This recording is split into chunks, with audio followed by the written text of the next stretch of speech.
तांत्रिक, सुंदर औरत और खतरनाक मोड़। गांव के बाहर एक पुराना हवेलीनुमा मकान था जिसे लोग भूतिया हवेली कहते थे। कहते थे कि उस हवेली में अजीब अजीब आवाजें आती हैं, लेकिन कोई भी वहां जाने की हिम्मत नहीं करता था। एक दिन गांव में एक सुंदर औरत आई। उसकी बड़ी बड़ी आंखें और लंबा घूंघट सबका ध्यान खींच रहा था। औरत ने बताया कि वह किसी बड़े तांत्रिक को ढूंढ रही है। गांव में ही पंडित दयानंद नाम का एक प्रसिद्ध तांत्रिक रहता था। लोग कहते थे कि वह आत्माओं से बात कर सकता है। वह औरत पंडित दयानंद के पास गई और अपनी समस्या बताने लगी।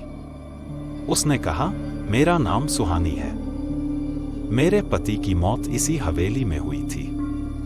उनकी आत्मा अब भी वहां फंसी हुई है। मैं चाहती हूं कि आप उनकी आत्मा को मुक्त कर दें। पंडित दयानंद उसकी बात सुनकर तैयार हो गए। उन्होंने कहा, कल रात अमावस्या है, यही सही समय होगा, लेकिन यह काम खतरनाक है। तुम्हें मेरे कहे अनुसार ही करना होगा। रात का समय था। हवेली के अंदर एक अंधेरा कमरा था। पंडित दयानंद ने मंत्रोच्चार शुरू किया। उन्होंने चारों ओर हवन सामग्री रख दी। सुहानी चुपचाप उनके पीछे खड़ी थी। जैसे जैसे मंत्रों का प्रभाव बढ़ता गया, कमरे में ठंडक और अजीब सी ऊर्जा महसूस होने लगी। तभी एक काली परछाई हवा में तैरती हुई दिखाई दी। पंडित ने जोर से कहा, कौन है? अपना परिचय दो।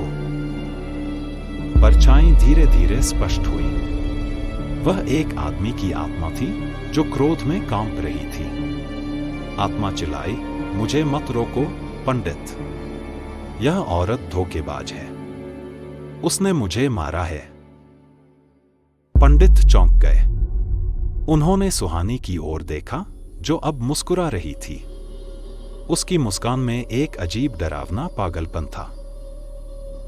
सुहानी ने कहा, हां, मैंने इसे मारा था, लेकिन यह सिर्फ शुरुआत है। अब तुम्हारी बारी है पंडित। तभी सुहानी का चेहरा बदलने लगा। उसकी आंखें लाल हो गईं और उसके नाखून लंबे और नुकीले हो गए। वह अब एक राक्षसी रूप में बदल चुकी थी। पंडित समझ गए कि सुहानी कोई साधारण औरत नहीं, बल्कि एक चुड़ैल थी जो आत्माओं को अपने कब्जे में करती थी। उसने पंडित की शक्ति का इस्तेमाल करके आत्मा को अपने लिए और ताकतवर बनाने की चाल चली थी। पंडित ने अपनी पूरी ताकत लगाकर मंत्रों का जाप शुरू किया, लेकिन जैसे ही मंत्र प्रभाव डालने लगे, सुहानी हंसने लगी। उसने कहा, तुम मुझे खत्म नहीं कर सकते पंडित। अब तुम्हारी आत्मा भी मेरी होगी। अचानक हवेली के फर्श से खून की धाराएं निकलने लगी। पंडित ने आखिरी बार अपनी माला उठाई और जोर से मंत्र पढ़ा। एक धमाका हुआ और पूरा कमरा धुएं से भर गया। जब धुआं हटा तो न पंडित का कोई निशान था और न सुहानी का, लेकिन हवेली के दरवाजे पर एक संदेश लिखा था, जो मुझे हराने की कोशिश करेगा उसका अंत यही होगा। सुहानी।